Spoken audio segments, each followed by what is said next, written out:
Welcome to a day in my life as a Filipino Disney princess here in China. Nakarating kami sa bahay na ipinamana ng mga magulang ni Happy para sa kanyang 3 stories. So, pumili kami ng magiging room namin kung saan kami or mas kung sa kanya maganda. Ito si Papa, yung Papa ni Honey. He's pumunta dito para buksan yung sariling bahay. At kami lang po talagang nakatira dito sa 3-story na bahay ni Happy. Wala na ba, hindi ka may stress sa mga biyanan, kamag-anak or anyone. May stress ka naman sa mga momo.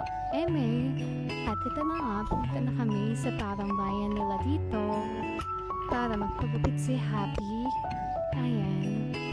Actually, malapit lang naman kami sa pinaka-bayan ng village na ito. Napaka-peaceful po dito. Halos mga elderly.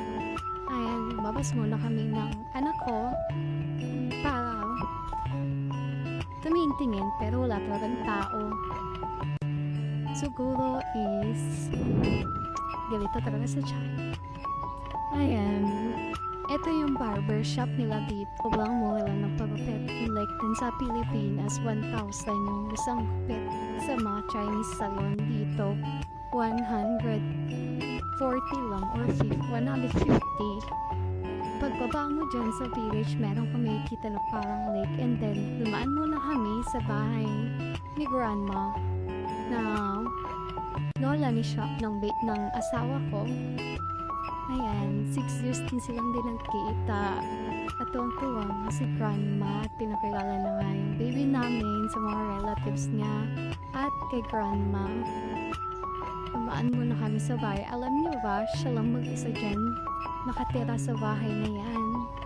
Ayan yung mama ng Happy ko.